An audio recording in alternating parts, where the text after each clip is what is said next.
Os rebeldes não cederam ante essas palavras pronunciadas por José com gritos e lágrimas, nem consideraram seguro trocar de estratégia. Entretanto, o povo se inclinou pela deserção.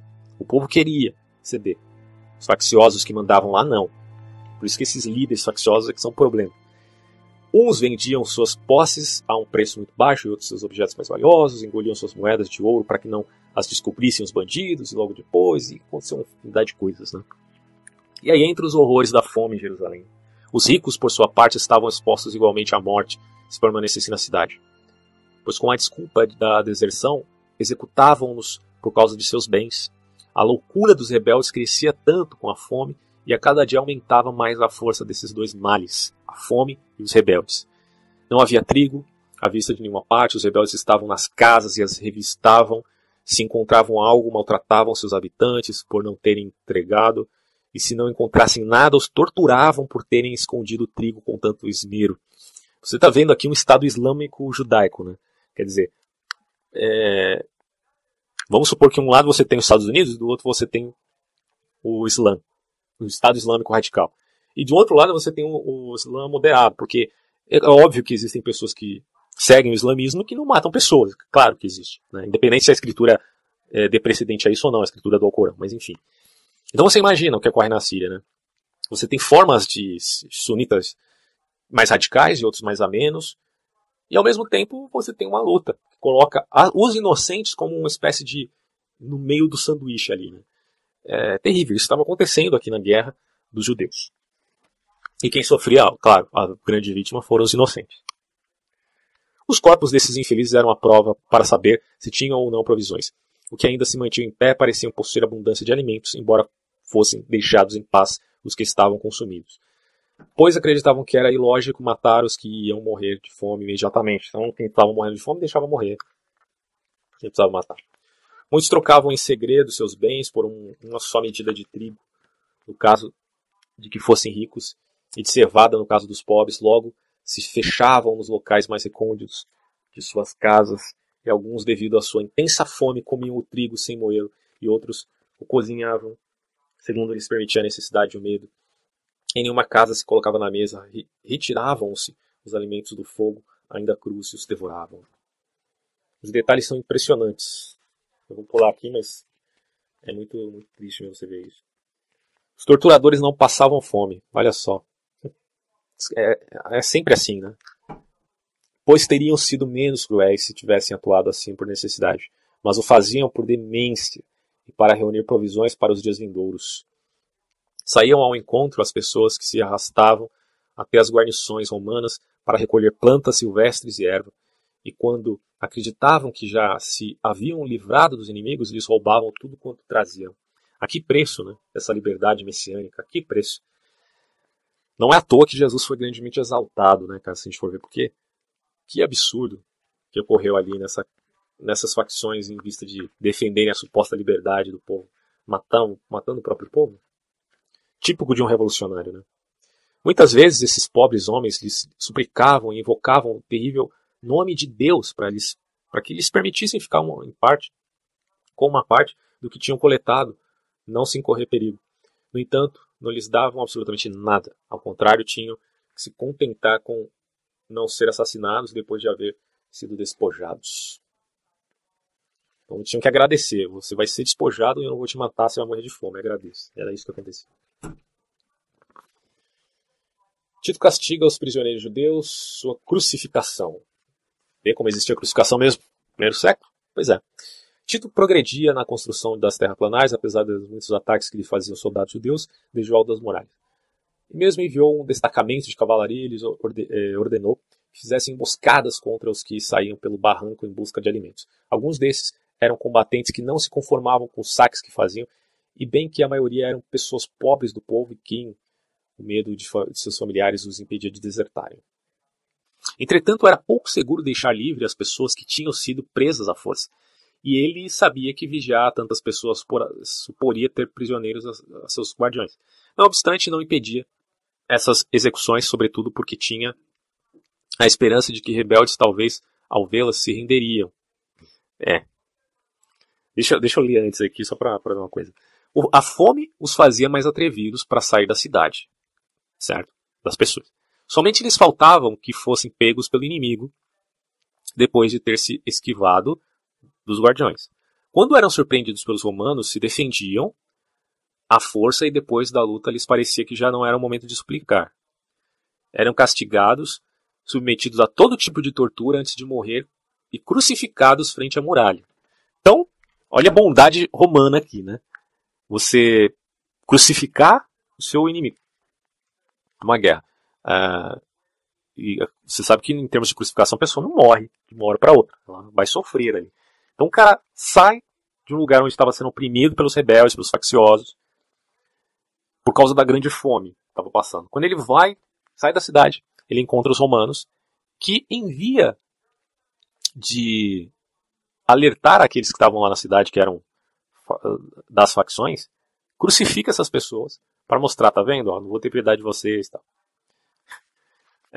Cara, que situação terrível. Né? Bom, os soldados romanos, por ira e por ódio, para ironizá-los, executavam de várias formas os que prendiam. Eram tantas suas vítimas que não tinham espaço suficiente para colocar seus corpos, nem cruzes para cravar seus corpos, de tanta gente. Os rebeldes estavam tão distantes de trocar de atitude diante da visão destes sofrimentos, que, pelo contrário, tiveram eles a habilidade de utilizá-los para enganar o resto da população. Nossa, isso aqui é muito similar ao que acontece com Hamas, né? Ou, enfim, com alguns grupos aí, terroristas que usam, né, crianças, mulheres, pessoas velhas, como escudos humanos. Tá aí, judeus fizeram isso. E é um crime aqui, ao meu ver, tanto dos romanos quanto dos judeus. Quem padeceu aqui foi a vítima. E mais, levavam arrastados até a muralha os familiares dos desertores e os cidadãos que queriam chegar a um acordo de paz. Eles mostravam o que passavam os que iam para o lado dos romanos, e eles diziam que aqueles que tinham sido capturados eram suplicantes judeus, não prisioneiros de guerra. O que dá para entender aqui é o seguinte, que muitos que saíram lá morrendo de fome se defendiam à força e depois da luta eles parecia que já não era momento de suplicar. Então, os que os romanos matavam eram aqueles que não suplicavam. É o que dá para entender. Essa artimanha deteve a muitos deles, que estavam dispostos a desertar, até que se soube a verdade. Apesar de tudo, alguns foram correndo imediatamente até o lado romano, como se dirigissem até um castigo seguro. Se é para ser castigado, eu vou do lado do inimigo, porque o inimigo é menos cruel do que o meu próprio povo. Pois pensavam que a morte nas mãos dos inimigos era um descanso em comparação com a fome, já que morrer de fome é uma coisa assim terrível. Tito mandou cortar as mãos, olha só o nível da bondade romana, hein? Tito mandou cortar as mãos de muitos dos prisioneiros para que não parecessem desertores e os enviou a Simão e a João. Aconselhou-os que pusessem fim já à sua atitude, que não os obrigaria a destruir a cidade e que, com esse arrependimento neste último momento, salvariam suas próprias vidas, uma pátria tão poderosa e um templo que não compartilham com ninguém mais. O general romano recorria às terraplanagens e, ao mesmo tempo, instigava os que trabalhavam neles para que os fatos não tardassem em dar cumprimento às suas palavras. Diante dessas exortações, os judeus das muralhas insultaram ao próprio César e a seu pai. Gritavam que depreciavam a morte, pois preferiam morrer com honra antes de serem seus escravos. É mais ou menos o que acontece hoje com o Estado Islâmico e com Estados Unidos, né? Embora não queira comparar aqui os Estados Unidos da América com Roma, né? Porque é uma coisa também muito diferente e é um anacronismo exagerado. Disseram que infligiriam aos romanos todos os males que pusessem enquanto lhes houvesse um sopro de vida, que não lhes importava a pátria que, como ele mesmo disse, vai ser destruída, e que para Deus o universo é um templo melhor do que havia ali.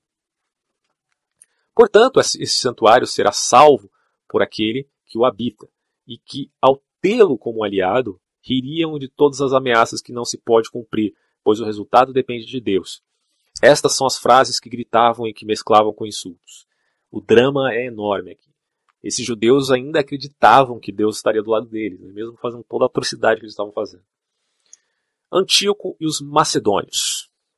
Enquanto ocorria isso, apresentou-se Antíoco Epífanes como com um grande número de soldados de infantaria, rodeado de sua guarda pessoal, chamados macedônios. Deve ser, bom, onde eu entendi aqui, deve ser um descendente, né, do Antíoco Epifânio, lá da época dos Macabeus, não sei. Todos da mesma idade, de estatura alta, recém-saídos da adolescência, armados e instruídos à maneira macedônia, de onde tomaram seu nome, ainda que a maioria não fosse daquela nação. Pois resultou que, de todos os reis submetidos aos romanos, o soberano de Comagene era o que estava em uma situação mais próspera, antes que experimentasse a troca da fortuna. Aqui ele demonstrou também, em sua velhice, que não tinha que chamar a ninguém feliz até que já estivesse morto. Mas no momento em que ele falava com todo o seu esplendor, seu filho, Antíoco Epífanes, que estava presente então neste cerco diante, disse que se assombrava que os romanos vacilassem em atacar a muralha. Este era um lutador, uma pessoa audaz por natureza e tão vigoroso que raras vezes errava em sua temeridade. Tito lhe sorriu e lhe disse: o esforço é de todos. Aí tem mais alguns acontecimentos aqui. João descala e Simão destrói a terraplanagem dos romanos. Vamos ver. Tito rechaça o ataque dos judeus.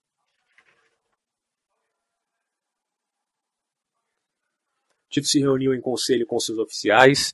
Os mais ardentes pensavam que tinham que tentar um ataque à força contra a muralha com todo o exército. Aí está no decorrer ainda da luta, né? Estragos da fome e atrocidade dos rebeldes. Os judeus perderam toda a esperança de salvação desde o momento em que eles cortaram as saídas da cidade.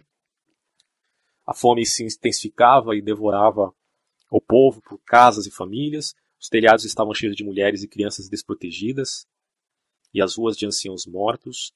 As crianças e os jovens vagavam deformados como fantasmas pelas praças e caíam ali onde a dor se apoderava deles. Cara, que drama, cara. Tenta imaginar isso, olha. Os telhados estavam cheios de mulheres, de crianças desprotegidas. As ruas de anciãos mortos. As crianças e os jovens vagavam deformados como fantasmas pelas praças e caíam ali onde a dor se apoderava deles. Os enfermos não tinham forças para enterrar seus próximos. E os que ainda conservavam seu vigor não queriam fazê-lo devido à grande quantidade de cadáveres que havia e porque não sabiam o que lhe poderiam acontecer.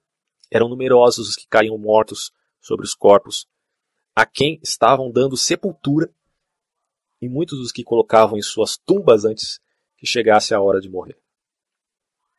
Não havia prantos nem lamentos em meio dessas desgraças, sendo que a fome deixava à margem os sentimentos. Os que estavam agonizando contemplavam com olhos secos e com a boca apertada o que os havia precedido no descanso eterno. Um profundo silêncio e uma noite cheia de morte se estendeu pela cidade, se bem que os bandidos eram ainda mais cruéis que essas desgraças que estavam ocorrendo. Entravam nas casas que se haviam convertido em tumbas. Nossa, casas virando tumbas. Despojavam os cadáveres, tiravam-lhes a roupa e saíam rindo. Colocavam as pontas de suas espadas nos corpos mortos ou atravessavam alguns deles que ainda estavam vivos no solo para examinar a lâmina de sua espada. Deixavam perecer nas mãos da fome os que suplicavam que lhes emprestassem seu braço e sua espada. Todos os que expiravam com seus olhos fixos no templo morriam vendo os rebeldes que ainda permaneciam vivos. No princípio, estes ordenaram enterrar os cadáveres com dinheiro, tesouro público, porque não suportavam seu fedor, mas logo, diante da impossibilidade de continuar com isso, jogavam-nos nos abismos próximos às muralhas.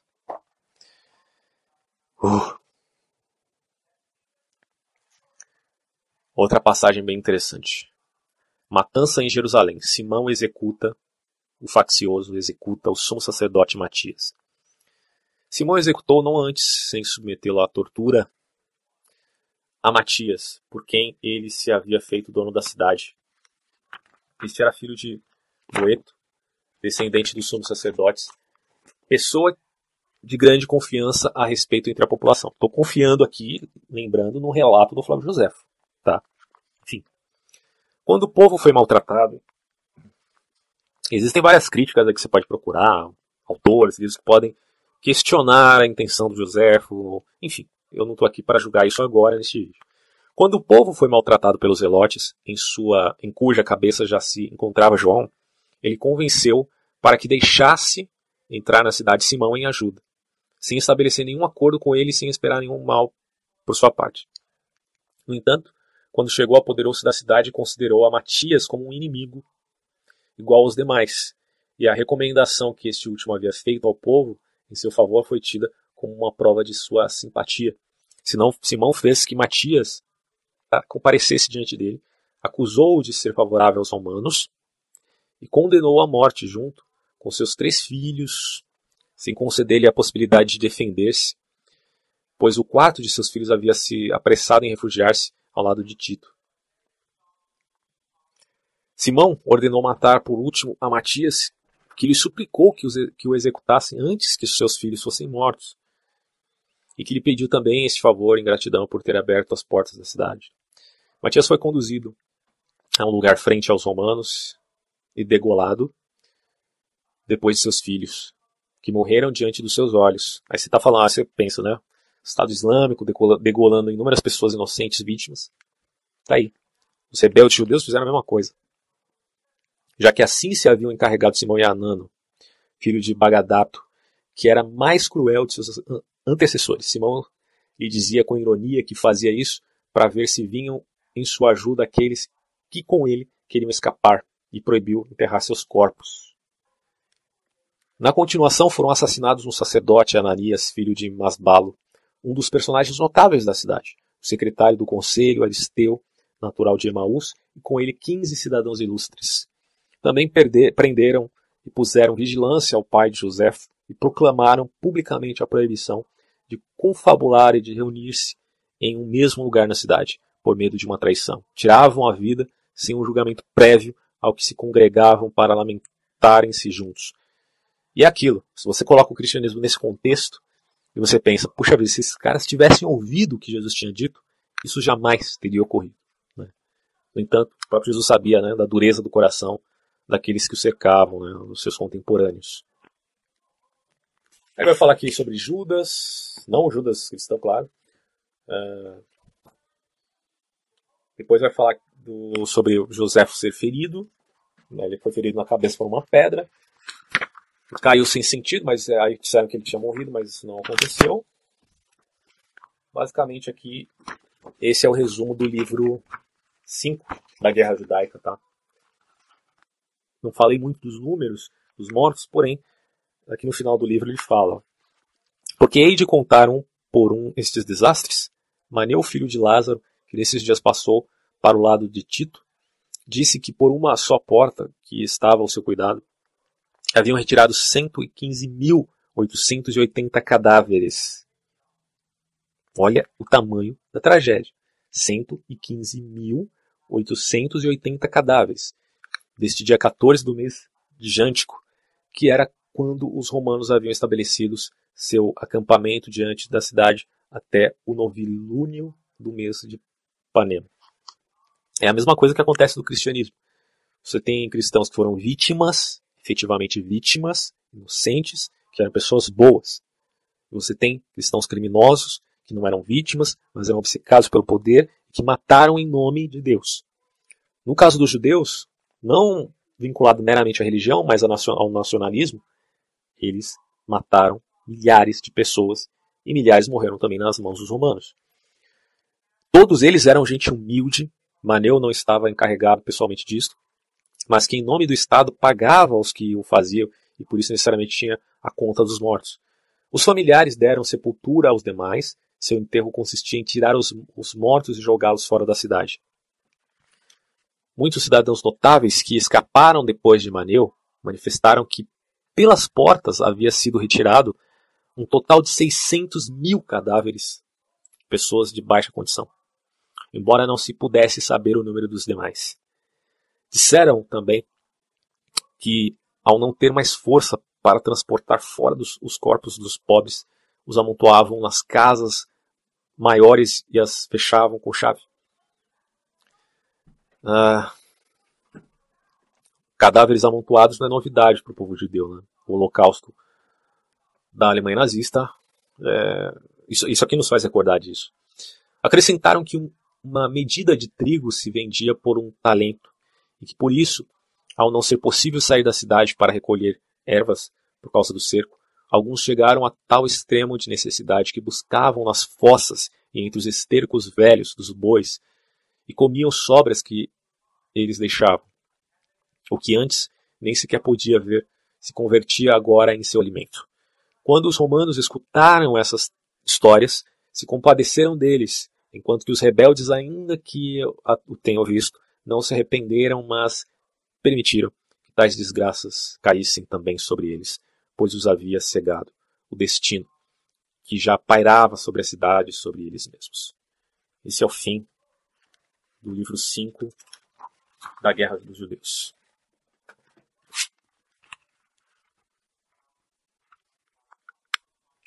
No livro 6, você tem ainda a continuidade de todo o processo de guerra entre os facciosos e os exércitos do general Tito.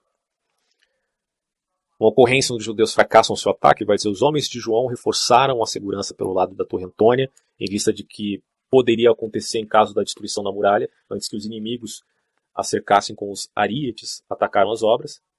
Entretanto, não conseguiram seu propósito, sendo que saíram com tochas e sem chegar a terraplanagens, voltaram atrás tendo esfriado bastante em suas esperanças. Quando os judeus se retiraram, os romanos cercaram a muralha com as Helépolis, apesar de que desde Antônia eles jogassem pedras e todo tipo de objetos que a necessidade proporcionava aos inimigos. Ainda que os judeus tivessem muita confiança na muralha e menosprezassem as máquinas, entretanto, tentavam impedir que os romanos não os cercassem. Esses últimos, como acreditavam que os hebreus se esforçavam em impedir o ataque a Antônia, por causa da debilidade do muro, como tinham a esperança de que suas estruturas estariam enfraquecidas, aumentaram seus esforços. Os golpes contra o muro não cessavam, sendo que os romanos, que não paravam de receber projéteis e não cediam a nenhum dos perigos que lhe vinham de cima, mantinham ativas as Helépolis.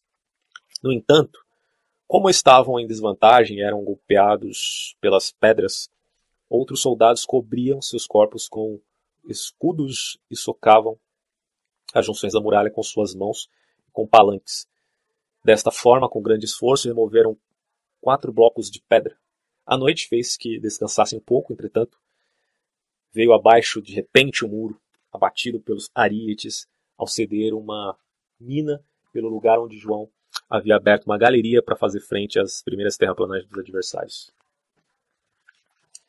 Esse sucesso produziu nos ânimos dos dois bandos reações inesperadas. Os judeus que logicamente deveriam ter se amedrontado aumentaram seu valor porque a Antônia ainda continuava em pé. Ainda mais porque o muro não havia caído de forma inesperada e tinham tomado precaução para isso. Por sua parte, a correspondente alegria dos romanos pela queda desapareceu ao ver outro muro e os seguidores de João haviam levantado atrás daquele no seu interior, né? Mas o ataque contra esse segundo muro parecia mais simples que o precedente, pois era mais fácil de escalar graças aos escombros, né? Foi construído aí às pressas. Acreditavam que este era muito mais frágil que a Torre Antônia e que poderia ser destruído com rapidez por tratar-se de uma construção provisória. Apesar disso, ninguém se atreveu a subir por ele, pois a morte era certa para os que se arriscassem nesse primeiro instante. Tito faz um discurso aqui aos soldados. Ele vai dizer aqui, companheiros de luta, aconselhar realizar façanhas que não comportem perigo não é glorioso para os que são convocados e supõe um sinal de covardia para quem convocou.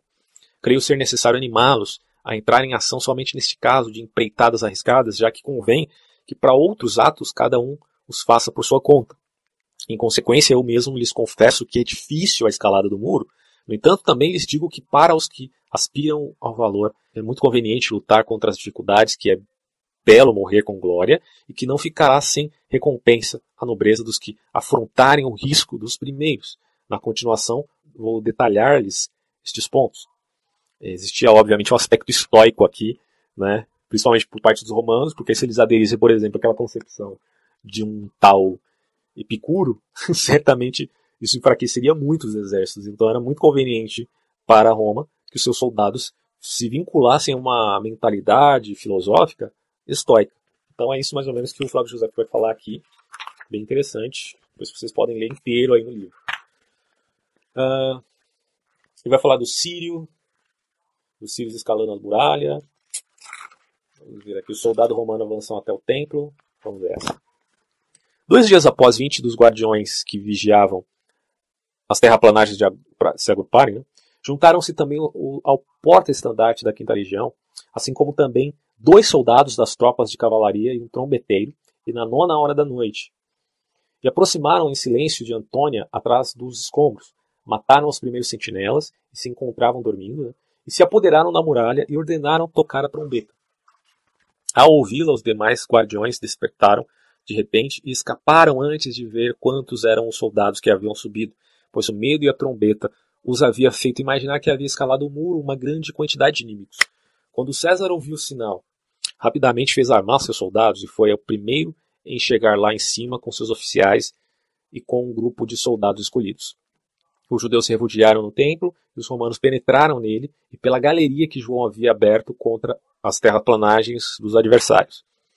Os rebeldes dos 2 bandos de João e de Simão, de forma separada, cercavam os romanos sem deixar em nenhum momento de fazer demonstração de uma grande força e ardor. Pois tinham, né, a ideia de que a entrada dos romanos no santuário significava o final da conquista. Para estes, era o princípio do triunfo. Aconteceu um duro combate junto à entrada do templo. Os romanos tentavam à força tomar o lugar e os judeus os rechaçavam até Antônia. Nem as flechas nem as lanças tinham utilidade para uns e outros, sendo que combatiam corpo a corpo com suas espadas na mão.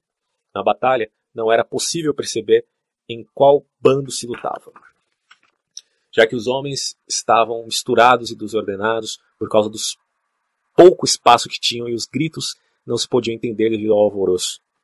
Nos 2 campos, a matança foi muito grande. Os combatentes destroçavam com suas pisadas os corpos de caídos. Em qualquer dos pontos para onde se inclinassem o ondular do confronto, sempre se escutavam gritos de ânimo dos vencedores e lamentos dos vencidos. Não havia lugar nem para fugir, nem perseguir, sendo que se produziam avanços e retrocessos com quase a mesma desordem que se fazia entre as fileiras. Os que se encontravam nos primeiros postos não tinham outro remédio que morrer ou matar, pois não havia escapatória. Os que iam atrás em um e outro bando empurravam à força seus próprios companheiros que iam adiante, sem deixar esse espaço para combater. No entanto, o arrojo judeu se impôs sobre a experiência romana e os efetivos deste último começaram a ceder por todas as partes, pois estavam lutando desde a hora 9ª da noite até a 7ª da noite do dia. Os judeus, como uma multidão, deram vazão à sua valentia diante do perigo da conquista da cidade que os ameaçava, embora os romanos estivessem apenas com uma parte de suas tropas, já que as legiões ainda não haviam chegado ao alto, apesar de que os combatentes tivessem colocado suas esperanças nelas, portanto pareceu-lhes ter conquistado Antônia. Ele vai falar aqui do centurião Juliano. Fim do sacrifício perpétuo. Bom, se é perpétuo, como que pode ter um fim, né? Mas enfim, vamos ver isso aqui. Tito ordenou aos soldados que estavam com ele acabar com as estruturas de Antônia e abrir assim uma entrada fácil a todo o exército. Tito mandou dizer a João, o mesmo que antes, a saber que havia se apoderado dele um funesto desejo de lutar, que lhe permitia sair do combate com quanta gente quisesse, sem arrastar consigo a sua cidade e o templo, né? Que deixaria de manchar o lugar sagrado e de ofender a Deus. Tito lhe permitia celebrar sacrifícios que haviam sido interrompidos com os judeus que ele elegesse. José, para que eu pudesse entender, não somente João, mas também os demais, comunicou-lhes em hebraico as palavras de César. Fiz-lhe inumeráveis rogos para José dizendo, né, para que respeitassem sua pátria, para que afastassem do templo o fogo que já ardia e dirigissem a Deus sacrifícios de expiação de seus pecados. O povo reagiu com desespero e silêncio a essas palavras, se bem que o tirano, após encher a Joséfo de insultos e maldições, acabou por acrescentar que nunca teria medo de conquista da cidade, porque esta pertence a Deus. Em resposta a essa afirmação, Josefo disse aos gritos: em verdade tu tens conservado pura a cidade para Deus e seu santuário. Permanece sem mancha, tampouco terás cometido nenhuma impiedade contra aquele a quem esperas ter de aliado, sendo que ainda recebe os sacrifícios acostumados. Maldito, se alguém te corta o alimento diário e consideras um inimigo, em troca tu tens arrebatado a Deus seu culto perpétuo, esperas tê-lo como um aliado na guerra? Deixa a culpa de teus pecados aos romanos, que agora se preocupam com nossas leis e tentam se restabelecer para Deus os sacrifícios que tens interrompido, os próprios rebeldes, né, interrompido. Quem não iria lamentar-se e chorar pela inesperada troca que se produziu em Jerusalém se os estrangeiros e os inimigos endereçam a ela sua impiedade? Embora tu, um judeu que foi educado em nossas leis, te comportas com elas pior que aqueles. Não é algo vergonhoso arrepender-se dos crimes no momento, constitui um bonito exemplo para ti, se queres salvar tua pátria, no caso do rei judeu Jeconias, né, que teria pedido perdão e tal. Antigamente, quando por culpa do próprio monarca vinha contra ele o exército babilônico, saiu da cidade voluntariamente antes que se apoderasse dela, e se ofereceu com sua família de bom grado à escravidão, para assim não entregar aos inimigos estes santos lugares, e não ver arder a casa de Deus. Por isso as leituras sagradas de todos os judeus celebram este rei e sua recordação imortal, sempre vivo, em seu decorrer através dos séculos, se transmite à posteridade. É um exemplo bonito, João, ainda que dele derive algum perigo. Eu te garanto o perdão dos romanos. Lembras que eu te aconselhei que sou da tua nação e que te prometi que sou judeu, pois é necessário ter em conta quem é o conselheiro e de onde procede, que nunca eu viva como prisioneiro de guerra em uma situação tal que renegue minha origem ou esqueça minha pátria. É o orgulho do rebelde, é difícil de se lidar. De novo me enojas e me insultas a gritos. Reprovações ainda maiores mereço, eu que contra o destino te exorto e me esforço para salvar aos que já foram condenados por Deus. Josefo dizia essas palavras com gemidos e lágrimas, e os soluços entrecortavam sua voz. Isso daria um belíssimo filme. Eu não sei se, acho que não tem filme sobre a queda de Jerusalém, mas daria um belo filme. Os romanos também se apiedaram de seu sofrimento e se admiraram de sua fortaleza. Em troca, os partidários de João se entusiasmaram ainda mais contra os romanos, pois desejavam apanhar a Josefo. O discurso comoveu a muitos notáveis judeus, alguns por medo dos guardas dos rebeldes permaneceram em seus postos. Ainda que estivessem seguros de sua própria ruína na cidade, havia outros que esperavam o momento de escapar sem perigo e se refugiaram ao lado dos romanos. Aí, nova exortação do Tito. Ele vai dizer: malvados, não tendes colocado esses baloastros diante do recinto sagrados? Porque o Tito aqui, muito desgosto pela situação, voltou a fazer as seguintes reprovações dos homens de João. Então, se vocês são malvados, porque vocês colocam esses balaustrada diante dos recintos sagrados, não tendes colocado ali pilares com inscrições em grego e em nossa língua para proibir que nada cruzasse o parapeito, latim e grego, não os autorizamos a executar os que os atravessaram, ainda que fossem romanos os que o fizeram. Por que agora criminosos pisoteais no templo, inclusive sobre os cadáveres? Por que manchastes o santuário com sangue estrangeiro e de seus compatriotas? Ele vai falando aqui. Ocorre um ataque noturno dos romanos, ocorre depois uma ofensiva judaica, e aí você tem um incêndio dos pórticos. Ele vai colocar incêndio dos pórticos do templo. Entretanto, os judeus que sempre haviam sido prejudicados nos combates, como a guerra pouco a pouco chegava ao fim, já no templo, cortaram os membros infectados da mesma maneira que se faz com o corpo, com gangrena, antes que se estendesse a enfermidade. Queimaram o pórtico do lado noroeste, pela parte que se comunicava com a Torre Antônia, e logo demoliram com ele uma extensão de 20 côvados, de modo que assim começaram a incendiar com suas próprias mãos o santuário. 2 dias depois, no dia 24 do mês mencionado, os romanos incendiaram a base do pórtico contíguo a este. Depois que a chama se estendeu por uns 15 côvados, os judeus, por sua vez, derrubaram seu telhado e, sem abandonarem em nenhum momento de suas tarefas, cortaram suas conexões com a Torre Antônia. Por isso, ainda lhes era possível impedir os romanos queimarem os pórticos. Eles não fizeram nada diante da propagação das chamas, senão calcular o benefício que lhes podia acarrear a extensão do fogo. Por outro lado, não cessavam as armadilhas em torno do templo, uma vez que a guerra se desenrolava sem cessar, entre pequenos grupos que saíam a enfrentar-se uns contra os outros. Naqueles dias, um judeu, homem de baixa estatura, de aspecto miserável, sem nenhuma distinção, nem por sua origem, nem por nenhuma outra qualidade, chamado Jonathan, se aproximou da tumba do sumo sacerdote João, cheio de soberba, proferiu contra os romanos numerosos insultos e desafiou o melhor deles a encará-lo frente a frente. A maioria dos soldados que estavam alinhados à sua frente não prestou atenção. Alguns, logicamente, tinham medo, no entanto, outros se apoderaram de ideia racional de não lutar contra um homem que queria morrer, né? Afinal de contas, sabe como é que é, né? Pois os que têm perdido toda a esperança de salvação têm um ardor excessivo e não respeitam nada, nem a Deus mesmo. Portanto, não é próprio de um valente, senão de um temerário, enfrentar pessoas de quem não se obteria uma importante vitória e por quem resultaria perigos vergonhosos caso fosse derrotado. Questão de prudência. Eu vou contar essa história, você pode ler no livro. Outro caso bem interessante aqui, ó. Fome se apodera dos sitiados e há caso de antropofagia. Triste. Ó, caiu um grande número dos que a cidade estavam sendo vítimas da fome. Desgraças que passavam, a gente já está sabendo disso, né? Com efeito, em cada casa, se aparecia ainda uma sobra de comida, surgia uma luta entre os que tanto se queriam, chegavam aos tapas por pela pouca comida. Nem sequer se fiavam de que os mortos não tivessem nenhum alimento, senão que os bandidos revistavam, inclusive os que estavam morrendo, pois alguns fingiam que morriam, no entanto guardavam alguma comida sobre as pregas das roupas. Então os caras estavam investigando isso até os próprios mortos, né? Esses indivíduos com a boca aberta pela fome, como cães raivosos, iam balançando de um lado para o outro quando caminhavam. Batiam-se contra as portas como bêbados e, ao não poder fazer outra coisa, entravam 2 ou 3 vezes na mesma casa em uma hora. A necessidade os fazia levarem de tudo aos seus dentes. Recolhiam e se confortavam em comer o que nem sequer se dava ao mais imundo e monstruosos animais. No final, não se abstiveram nem de seus cinturões e das sandálias, sendo que arrancavam a pele de seus escudos e mastigavam.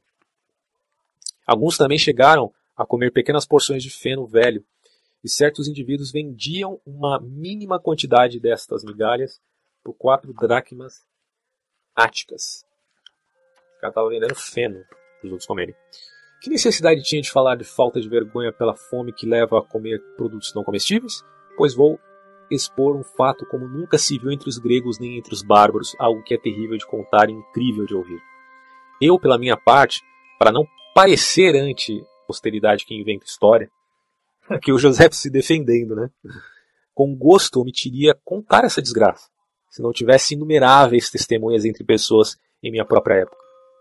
Portanto, faria um favor à minha pátria se renunciasse a contar os relatos das desgraças que ao povo padeceu.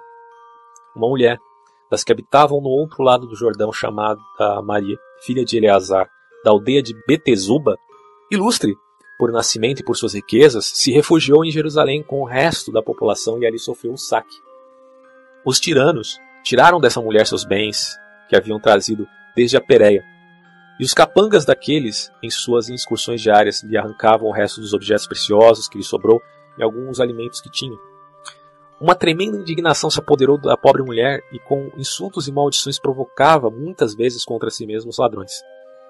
Mas como nenhum deles, nem por raiva nem por piedade, a matava, e ela estava cansada de buscar algo para comer, como a fome ia se apossando de suas vísceras e de sua medula, e seu furor ardia mais que a fome, então tomou por conselheira a ira diante da necessidade e cometeu um ato contrário à natureza. Esse é que é o grande acontecimento, que terrível. Apanhou seu filho, que ainda era uma criança de peito, e disse: criatura desgraçada, por que a mantenho viva no meio desta guerra da fome e da revolta? Se vivermos para isso, então os romanos nos escravizarão, mas a fome chega antes que a escravidão, e os rebeldes são pior que um ou outro. Vamos, seja você meu alimento, um espírito vingador para os perturbadores e uma lenda para a humanidade, a única que faltava entre as desgraças judias. Enquanto dizia isso, matou seu filho, logo o assou, comeu a metade e o resto escondeu. Em seguida, os rebeldes apareceram diante dela e, ao perceber o abominável odor de carne humana, a ameaçaram em degolá-la imediatamente, se não lhes desse a comida que havia preparado. Então ela lhes disse que lhe havia guardado uma parte e descobriu que restava do seu filho.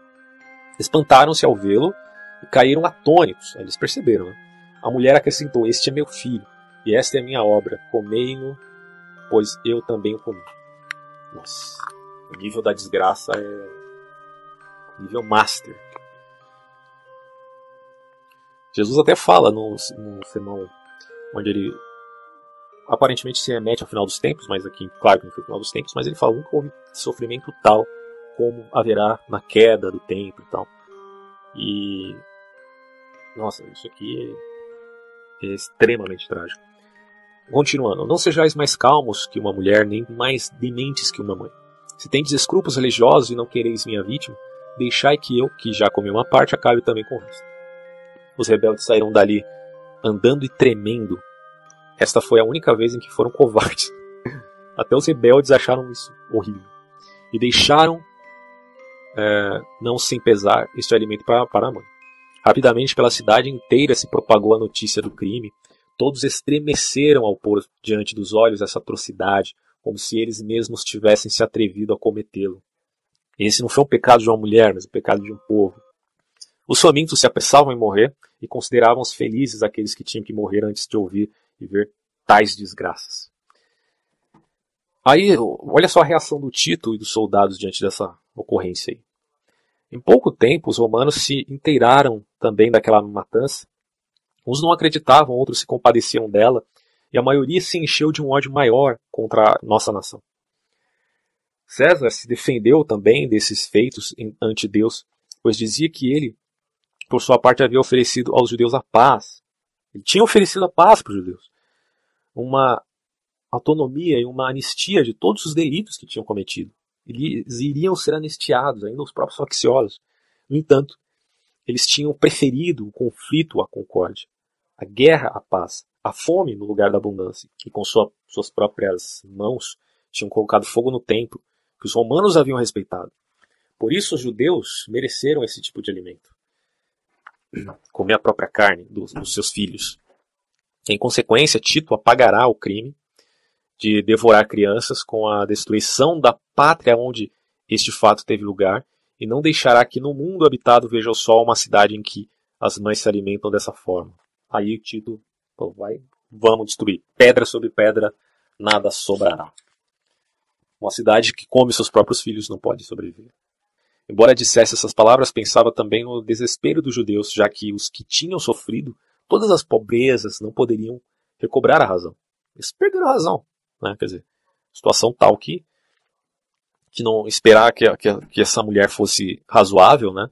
Era pedir demais. Tamanho o desespero por conta da fome. Claro que nem toda mãe, obviamente, faria isso. Enfim. Aí teve um fracasso do ataque romano ao muro do templo. Tito ordena colocar fogo nas portas. Tito, ao ver que seu respeito por um templo estrangeiro produziu danos e mortes para seus soldados, ordenou colocar fogo nas portas. Então, ele resolveu colocar fogo no templo, pelo menos nas portas inicialmente. Conselho de guerra romana. No dia seguinte, Tito ordenou um destacamento no exército para apagar o fogo e deixar o caminho aberto nas portas para que sua legião pudesse subir com mais facilidade. Ele mesmo convocou seus oficiais. Bom, questão do incêndio do templo, né? Tito se retirou para Antônia com a decisão de atacar com todo o seu exército no dia seguinte, ao amanhecer, e assaltar o santuário por todos os lados. As chamas tiveram sua origem e sua causa nos próprios judeus. Quando Tito se recolheu, os rebeldes descansaram um pouco e atacaram de novo os romanos. Produziu-se um confronto entre os sentinelas do lugar santo e os que estavam apagando o fogo do templo interior, que repeliram os judeus e perseguiram até o santuário. Então, dos soldados, sem esperar nenhuma ordem e sem medo pela envergadura da façanha, impulsionado por certo ímpeto divino, apanhou um tição aceso, Flávio José está dizendo, né? E levantando-o ao alto por um de seus companheiros, o jogou por uma janela dourada que, pelo lado norte, permitia entrar nas acomodações que havia ao redor do templo. Quando o fogo pegou, houve entre os judeus um grito de alarme, tentando apagar, sem preocupar-se com suas vidas e sem economizar forças, tendo em vista que o lugar que estava desmoronando. Um certo indivíduo foi correndo dar uma notícia a Tito. Este, que se encontrava na tenda, descansando da luta, deu um salto e, como estava, apressou-se em ir ao santuário deter o fogo. Seguiam-no todos os generais acompanhados pelos seus legionários. em estado de excitação. Produziu-se uma enorme gritaria e barulho ao pôr-se em movimento, sem nenhuma ordem, um exército tão grande. César indicava com a sua voz, com a sua mão direita, aos combatentes que apagassem o fogo, mas eles, com seus ouvidos aturdidos pelo ruído ainda maior, não ouviram suas palavras nem prestaram atenção aos sinais de sua mão, pois uns estavam distraídos pela luta e outros pela própria cólera. Quando os soldados estavam próximos do templo, agiam como se nem sequer ouvissem as ordens de César e animavam os que iam diante a jogar o fogo no interior. Muitos morreram pisoteados entre si ao amontoar-se nas estradas, outros muitos caíram entre as ruínas do pórtico, que ainda estavam quentes e desprendiam fumaça, e assim sofreram a mesma sorte dos vencidos. Por sua parte, os rebeldes já não podiam prestar nenhuma ajuda, já que a morte e a deserção haviam se estendido por todo o lugar. Gente débil e sem armas, em sua maior parte do povo, foi degolada ali onde se encontravam ali mesmo, né? Foram degolados. Uma grande quantidade de cadáveres se amontoavam em torno do altar, pelas laterais do templo, corria muito sangue, e os corpos dos mortos caíam rolando de cima. Caramba, velho. Que coisa, hein?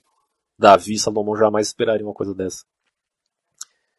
César, como foi incapaz de conter o ímpeto de seus soldados, que estavam cheios de entusiasmo, e o fogo que ia se estendendo se dirigiu com seus oficiais ao interior, onde contemplou, infelizmente, o Santo dos Santos, Sancta Sanctorum do templo, e os objetos que nele havia, que superavam em muito a fama que sobre eles existia entre os estrangeiros, e não eram inferiores ao orgulho e à opinião que deles tinham os próprios judeus.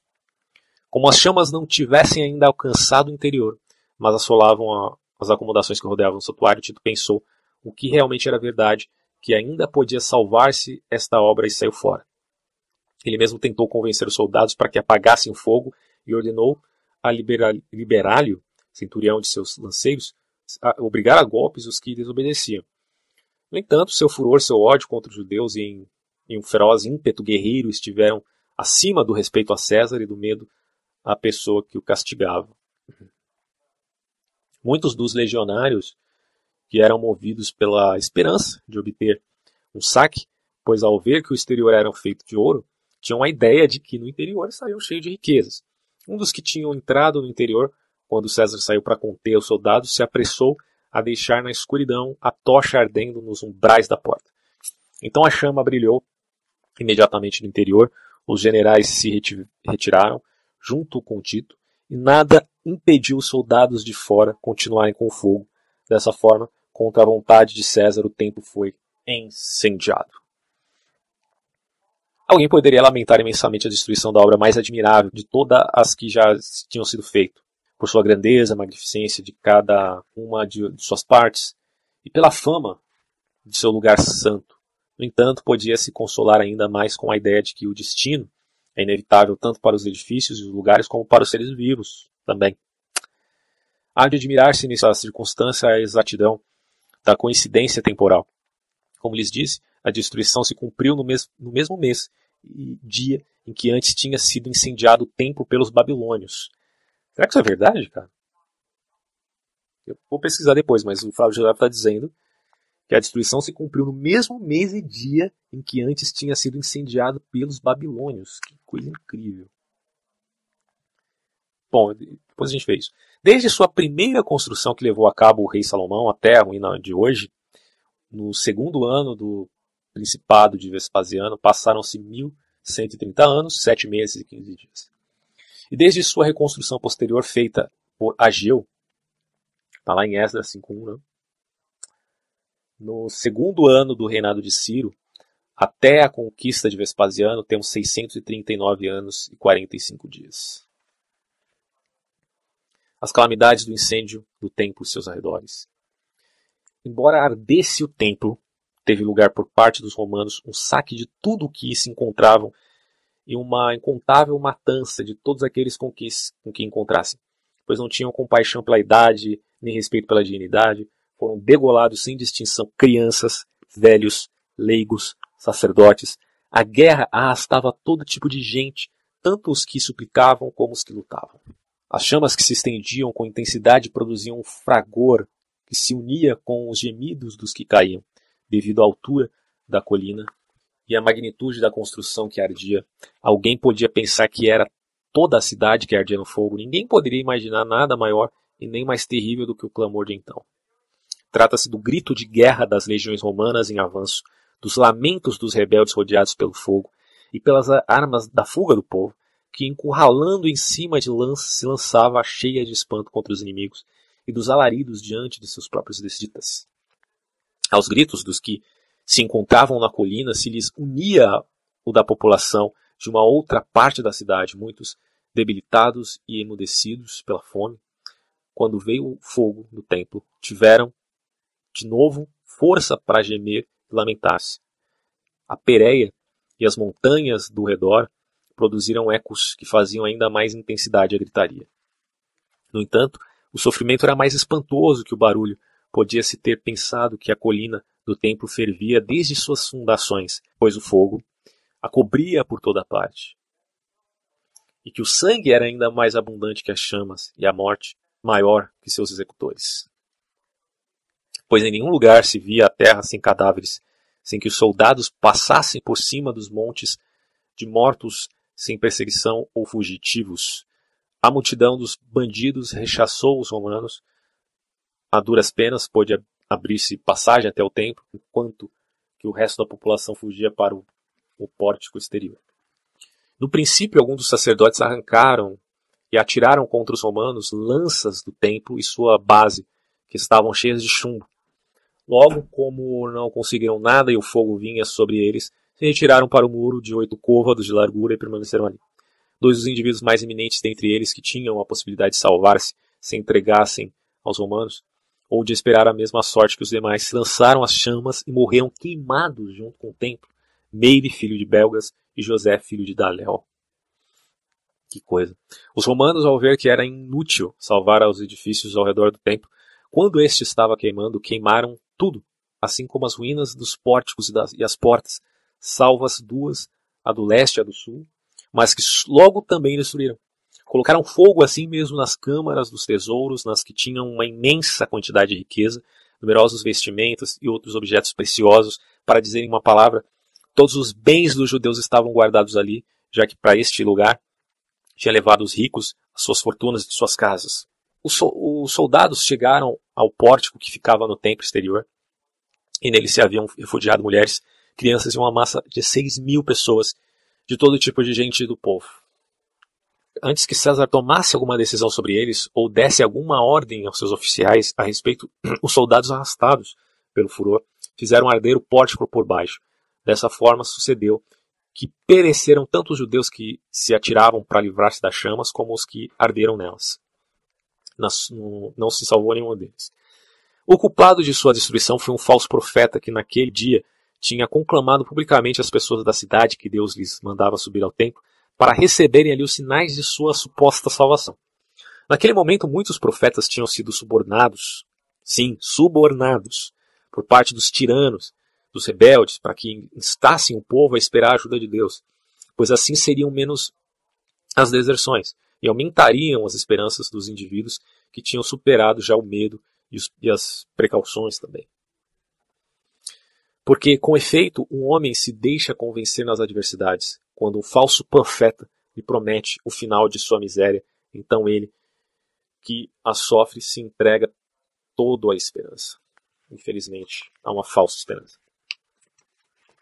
E aí o José vai falar aqui sobre presságios de oráculos sobre a catástrofe do templo. Ocorreram essas coisas, e a gente vai ver aqui. Vamos lá. Inclusive de um tal de Jesus, que não é Jesus Cristo, tido aí como sendo filho de Ananias. A gente vai lendo isso aqui, vamos ver. Bom, nisso então enganaram o povo, pessoas embusteiras e que falsamente diziam falar em nome de Deus. Não prestaram atenção nem acreditaram nos sinais evidentes que anunciavam o futuro catastrófico, sem que entendessem as próprias advertências de Deus, como se houvessem caído um raio sobre eles e precisassem de olhos e de espírito. Foi então quando sobre a cidade apareceu um astro muito parecido com uma espada, e um cometa que permaneceu ali durante um ano. O Flávio José está dizendo. Isso também tinha lugar antes da revolta e antes que se iniciassem as atividades bélicas, quando reunido o povo para a festa dos ázimos, no dia 8 do mês de Jântico, na hora 9ª da noite, brilhou durante meia hora uma luz no altar e no templo com tanta intensidade que parecia um dia claro. Interessante, hein? Para os que não entendiam, isso era um bom sinal. No entanto, os escribas sagrados o interpretaram de acordo com os acontecimentos imediatamente posteriores. Por outro lado, na mesma festa, uma vaca que era levada para o sacrifício pariu um cordeiro no meio do templo. Nossa. Na 6ª hora da noite, abriu-se uma porta oriental do templo exterior, que era de bronze, tão pesada que pela tarde as duras penas podia fechá-la 20 homens, e depois estava reforçada com ferrolhos de ferro e com estacas cravadas profundamente no solo do umbral, que estava feito totalmente de solo firme de pedra. Os guardiões do templo foram correndo comunicar ao comandante que subiu e sozinho teve força para fechá-la. De novo, os ignorantes, este sinal lhe pareceu muito favorável, pois para eles era Deus que lhes havia aberto a porta dos bens. No entanto, os entendidos pensaram que a segurança do templo havia caído por si mesma e que a porta se abria como um presente para os inimigos, e assim, entre eles, interpretaram o sinal como um indício evidente de destruição. Depois da festa, não muitos dias mais tarde, em 21 do mês de Artemísio, viu-se uma aparição sobrenatural maior da que se poderia crer. Creio que o que vou narrar agora parece uma fábula, se não contasse aos que viram com seus próprios olhos e não estivessem em consonância com esses sinais das desgraças que aconteceram depois. Vejamos. Antes de pôr o sol, viram pelos ares de todo o país carros e esquadrões de soldados armados que corriam pelas nuvens e rodeavam as cidades. Além do que, na festa chamada de Pentecostes, os sacerdotes entraram à noite no templo interior, como tinham costume para celebrar o culto, e disseram ter sentido uma sacudida e um ruído, e logo a voz de uma multidão dizia: "Vamos embora daqui." Caraca! Uau! É incrível como isso se acomoda, né, a ideia do Novo Testamento. É interessantíssimo. Aí aparece o profeta, que não se surpreendam com o nome, é Jesus, mas ele é filho de Ananias, não estamos falando de Jesus Cristo. Tá? O José vai dizer o seguinte: mais terrível ainda que isso foi o seguinte: um tal de Jesus, filho de Ananias, um agricultor de classe humilde, 4 anos antes da guerra, quando a cidade se achava em uma paz e prosperava em importância, veio a festa, na qual todos acostumavam erguer tendas em honra a Deus, e de pronto se pôs a gritar no templo: "Vós do Oriente, vós do Ocidente, vós dos 4 ventos, vós que ides contra Jerusalém e contra o templo, vós contra os recém-casados e contra as recém-casadas, vós contra todo o povo." Isso se assemelha muito com Jeremias, né? Vou voltar na descrição aqui. Livro de Jeremias. Ia por todas as ruas vociferando estas palavras, de dia e de noite. Alguns cidadãos notáveis se irritaram diante desses maus augúrios, aprisionaram esse tal de Jesus e lhe deram como castigo muitos golpes. Mas ele, sem dizer nada em sua própria defesa e sem fazer nenhuma petição em particular aos que o atormentavam, seguia dando os mesmos gritos que antes. As autoridades judias, ao pensar que a atuação deste homem tinha uma origem sobrenatural, o que realmente assim era, o conduziram diante do governador romano. Ali, pelado e castigado até os ossos, não fez nenhuma súplica nem chorou, sendo que a cada golpe respondia com a voz mais forte que podia: "Ai de ti, Jerusalém." Quando Albino, que era o governador, lhe perguntou quem era, de onde vinha e por que gritava aquelas palavras, o indivíduo não deu nenhuma resposta, senão que não deixou de emitir seu lamento sobre a cidade, até que Albino julgou que estava louco e o deixasse livre. Antes de chegar o momento da guerra, Jesus não se aproximou de nenhum dos cidadãos, nem se viu falar com ninguém. sendo que cada dia, como se praticasse uma oração, emitia sua queixa: ai de ti, Jerusalém. Não maldizia os que o golpeavam diariamente, nem bendizia os que lhe davam de comer. A todos lhe davam uma resposta, o funesto presságio. Gritava em especial durante as festas. Depois de repetir isto durante 7 anos e 5 meses, não perdeu sua voz nem se cansou. Finalmente, quando a cidade foi sitiada, viu o cumprimento de seu algouro e cessou seus lamentos. Mas quando se achava percorrendo a muralha, gritou com uma voz penetrante: ai de ti, de novo, cidade, povo e templo. E para acabar acrescentou: ai também de mim.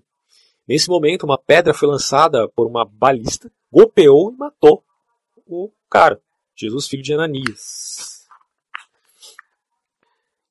Assim entregou sua alma, no entanto ainda emitia aqueles presságios. Se alguém refletir sobre esse fato, esses fatos juntos, né, que o Flávio narrou aqui, se dará conta de que Deus se preocupou com os homens e que ele anuncia a sua raça de todas as formas possíveis, os meios de salvação, né? Quer dizer, Deus está sabendo, vai vir a tragédia, estou te avisando, vai avisar de alguma forma. Quem estiver sensível a ouvir, ouvirá. Né? Por isso que está escrito que o Espírito diz àqueles que abrem o ouvido e ouçam. E que, no entanto, eles perecem por sua demência e pela eleição pessoal de suas próprias desgraças. Tá? Depois da destruição da Torre Antônia, os judeus fizeram de forma quadrada o templo, ainda que em suas escrituras constasse que a cidade e o templo seriam conquistados quando o templo tivesse a forma. Mas o que mais os impulsionou a fazer a guerra foi um oráculo ambíguo, contido também em seus livros sagrados, segundo o qual, naquela época, um personagem de seu país governaria o mundo. Eles acreditavam que se tratava de alguém de sua raça, e muitos sábios se equivocaram em suas interpretações, já que o oráculo se referia ao principado de Vespasiano, que tinha sido proclamado imperador da Judéia. Por um lado, aos homens não lhes é possível evitar o destino, mesmo que o preveja, certo? Segundo o que o José está dizendo. É o destino, ainda que o prevejam, não tem como evitar. Não sei, aí é uma questão que não dá para definir. Alguns dos sinais foram interpretados ao seu gosto, né? Esse que é o problema dos sinais. Existe uma... Bom, enfim, né? Não vou entrar no mérito aqui se é uma coisa muito vaga ou se tem uma objetividade. Mas eles interpretaram o próprio gosto e outros não lhes deram ouvido. Simples assim. Até que com a conquista de sua pátria e com sua própria destruição se deram conta da sua insensatez. E aí Tito é proclamado imperador. Está escrito aqui, ó, após os rebeldes haverem feito a cidade arder e ao próprio santuário de todos os edifícios ao redor, os romanos levaram seus estandartes ao templo e colocaram frente à porta oriental e ali mesmo fizeram sacrifícios em sua honra e proclamaram Tito imperador com grande aclamação. Todos os soldados se apoderaram de tanto saque que na Síria o ouro ao peso se vendia pela metade de seu preço anterior. Entre os sacerdotes que se mantinham em seu posto e no alto da muralha, um jovem sedento confessou a sede que tinha e pediu aos guardas romanos que lhe dessem garantias de segurança. Eles tiveram piedade de sua idade e de seu estado de necessidade, deram-lhe sua palavra e ele desceu para beber. Encheu de água um recipiente que tinha trazido consigo e correu, refugiando-se acima com os seus. Nenhuma das sentinelas pôde prendê-lo, mas amaldiçoaram sua falta de palavra. Mas aquele jovem disse que não tinha transgredido nenhum acordo, pois que ele não tinha feito pacto algum com eles, somente desceu e apanhou água. Como ele tinha cumprido ambas as condições, acreditava ter sido fiel à palavra dada. Os romanos, que tinham sido objeto de um engano, se admiraram de sua astúcia, sobretudo pela idade do jovem. E no 5º dia, os sacerdotes famintos desceram e, conduzidos pelos guardas de Tito, lhe pediram que conservasse a vida deles. No entanto, o imperador lhes respondeu que tinha passado o momento do perdão para eles, que tinham desaparecido todas aquelas razões pelas quais ele a poderia ter salvado, e convinha que os sacerdotes fossem aniquilados junto com o templo. Para isso, ordenou castigar aqueles homens. Você vê que sempre tem uma justificativa aqui para os atos de atrocidade do imperador. Eu não estou falando nada, mas eu acho que... Não sei, cara. Eu, infelizmente, ainda não li toda a obra da historiografia geral referente à queda do templo. Obviamente que, de testemunho ocular, o Flávio José tem uma grande autoridade, mas é preciso pesquisar mais sobre o tema, né? Mas enfim, ele vai dizer, os partidários dos tiranos, como a guerra os dominasse por todas as partes e rodeadas pelo muro, não tinham nenhuma possibilidade de fugir. Pediram para conversar com Tito. Esse se colocou na área ocidental do templo exterior, porque preferia salvar a cidade por causa de seu natural espírito humanitário, que aqui é deflagrado por São José, que ele tinha esse espírito humanitário de fato, e porque seus amigos assim o aconselhavam, já que acreditavam que os bandidos tinham suavizado suas atitudes. Ali sobre Xisto estavam as portas a uma ponte que unia a cidade alta com o templo, e esta ponte estava entre os tiranos e César. Em um lado e outro a multidão se juntava em massa, os judeus de Simão e João se encontravam acesso pela esperança do perdão, enquanto que os romanos estavam na expectativa da resposta de César às suas petições. Tito se irritou com o fato de que eles, que estavam em situação de vencidos, lhes impusessem condições. Os caras são burros pra caramba, né? Queriam impor condições ao vitorioso, mas enfim. Como se fossem os vencedores. E ordenou proclamar por meio de um arauto que, já que não desertaram e que não esperaram chegar a nenhum acordo com ele, não perdoaria a ninguém, pois então que lutassem com todas as suas forças e se salvassem como pudessem. A partir de agora, ele atuaria em todo momento de acordo com as leis da guerra. Os seus soldados deixou incendiar e saquear a cidade. Aquele dia se seguraram, mas no seguinte queimaram os arquivos da Acra, o conselho e a área chamada Ofla. O fogo se alastrou até o palácio de Helena, que estava edificado no meio da Acra, e também consumiram com as velas e as casas que estavam cheias de cadáveres dos que tinham morrido por causa da fome. Basicamente, como Jesus disse, em relação pelo menos ao templo, não sobrou pedra sobre pedra, embora a gente tenha aí os muros de Jerusalém, que não eram efetivamente parte do templo. Os judeus se refugiam nas galerias subterrâneas, depois os romanos se dispõem a assaltar a cidade alta. Os tesouros do templo são entregues aos romanos. Olha só. Nesses mesmos dias, um dos soldados da cavalaria, de nome Jesus, filho de Zebedeu, outro Jesus, recebeu de César a garantia sobre juramento de que conservaria sua vida com a condição de que lhe desse algum dos tesouros sagrados. Então os tesouros do templo foram entregues aos romanos. Foi também feito prisioneiro o tesoureiro do templo, chamado Finés, que tirou as túnicas e os cinturões dos sacerdotes, tal. E ele entregou muitos outros objetos preciosos e não poucos ornamentos sagrados. Este feito de Finés, que tinha sido capturado, propiciou-lhe a obtenção do perdão concedido aos detratores. Ou desertores, melhor dizendo. Vitória total de Tito sobre a cidade. Muitos de seus saques, quando passavam dentro para fazer seus furtos, encontravam com famílias inteiras de cadáveres e com suas casas repletas de vítimas da fome. Então, cheios de horror diante dessa visão, saíam com as mãos vazias. Apesar de que se compadeciam dos que morriam dessa forma, no entanto, não tiveram o mesmo sentimento como com os vivos, sendo que degolavam todos com o que se deparavam, com seus cadáveres encheram as estreitas ruas e inundaram de sangue toda a cidade, de modo que muitos incêndios foram também apagados pela carnificina. Os romanos deixaram essa atividade sanguinária ao entardecer. Pela noite o fogo se intensificou e no dia 8 do mês de Coapieu, Jerusalém se levantou em chamas. Essa cidade teria sido totalmente invejada se tivesse desfrutado desde sua fundação de tantos bens como as desgraças que padeceu durante o seu assédio. No entanto, ela mereceu tão grandes infortúnios, não por outro motivo, senão por ter acolhido a geração que lhe ocasionou sua própria ruína, a geração de rebeldes, detratores e revolucionários. É isso que eu estou falando. E aí Tito entra em Jerusalém triunfante. Tito entrou na cidade e se assombrou entre outros aspectos da solidez. Triunfante, mas assombrado. De suas fortificações e das torres que os tiranos em seu estado de loucura tinham abandonado. Quando se apercebeu da elevação do conjunto arquitetônico das torres, da magnitude de cada um dos blocos de pedras, da exatidão de seu encaixe, de sua largura, de sua altura, etc.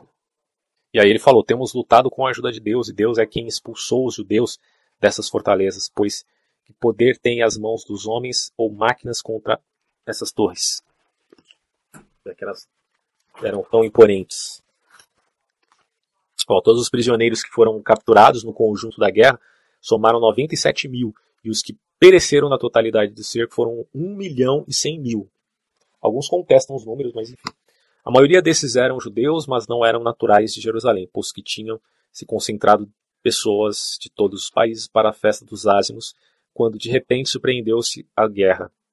Em consequência, em um primeiro momento, sendo o lugar pequeno, foi propícia uma peste destrutiva e mais tarde a fome voraz. Muitos refugiados no subterrâneo e João de Giscala é capturado. Nesse momento, todo o povo tinha sido preso pelo destino como um cárcere. E a guerra sitiou a cidade quando transbordava de gente. O número de mortes superou toda a destruição humana ou divina, pois os romanos, após matar ou aprisionar todos os que encontravam à vista, buscaram os que estavam nos subterrâneos, fizeram buracos no solo e executaram a quantos encontravam. Isso me lembra muito, de novo, o Holocausto. Né? Só que o Holocausto você tem mais vítimas do que culpados. E aqui, nesse caso, você tem muitos culpados que eram judeus também. Ali havia mais de 2.000 cadáveres, uns tinham se suicidado, outros tinham se matado entre si, mas a maioria tinha sido vítima da fome. Cara, muitas vítimas, cara. É difícil de você fazer uma leitura, né? Não meramente histórica, mas desses acontecimentos em termos de mérito, de quem merecia morrer ou não, enfim. Mas ele vai dizer aqui, para os que passavam para seu interior, lhes vinha um fedor terrível de morte, de forma que muitos davam a volta e outros por cobiça penetravam pisando nos cadáveres que ali se amontoavam. Nas galerias acharam muitos objetos preciosos. Todo o caminho era lícito para conseguir alguma vantagem. Também tiraram fora muitos prisioneiros dos tiranos, pois estes nem em seus últimos momentos puseram freio à sua crueldade. Deus castigou os dois como mereciam. João, quando estava morrendo de fome junto com seus irmãos nas galerias subterrâneas, suplicou aos romanos chegarem a um acordo de paz, algo que tinha negado muitas vezes. Agora ele queria paz, né? O faccioso rebelde João. E Simão se rendeu, depois de ter combatido durante um bom tempo contra a adversidade, como veremos mais adiante. Este último foi reservado para servir de vítima na procissão triunfal, e João foi condenado à cadeia perpétua. Os romanos colocaram fogo nos bairros e nas redondezas da cidade e derrubaram as muralhas. E agora o grande finale, que é a cronologia da história de Jerusalém. Vamos ver aqui. Desta forma foi conquistada Jerusalém no segundo ano do principado de Vespasiano. No dia 8 do mês de Gorpieu, 26 de setembro do ano 70. Antes já tinha sido conquistada 5 vezes e outras 2 tinha sido devastada. Pois Azuqueu, rei do Egito, logo Antíoco, mais tarde Pompeu e depois dele Sósio, junto com Herodes, se apoderaram da cidade, mas sem destruí-la. E antes a conquistou e assolou o rei da Babilônia, após terem transcorrido 1468 anos e 6 meses de sua fundação. Seu primeiro fundador foi um príncipe cananeu, que em sua língua materna se chamava Rei Justo, que assim era na realidade. Por isso, foi pioneiro em ser sacerdote de Deus, e ao ser o primeiro em construir o templo, chamou a cidade Jerusalém, que antes se chamava Sólima. Isso aqui está em Gênesis 14, 18. E a passagem diz o seguinte: Melquisedeque, rei de Salém, trouxe pão e vinho, era sacerdote do Deus Altíssimo, e abençoou ele a Abraão, dizendo, e continua. Então ele está falando aqui de Melquisedeque, né, que era um sacerdote cananeu, né, pagão, mas que é onde habitava, né, a cidade chamada Sólima, depois se tornou Jerusalém. O rei dos judeus, Davi, expulsou dali o povo dos cananeus e estabeleceu sua nação, certo? 477 anos e 6 meses depois a cidade foi destruída pelas mãos dos babilônios. Entre o rei Davi, que foi o primeiro judeu que o governou até a devastação levada a cabo por Tito, passaram 1179 anos. Desde sua primeira fundação até sua destruição, transcorreram 2167 anos. No entanto, nem sua antiguidade, nem sua imensa riqueza, nem a diáspora de sua gente por todo o mundo habitado, nem a grande fama de seu culto puderam evitar sua ruína. Assim terminou o cerco de Jerusalém. Fico por aqui, grande abraço e até mais.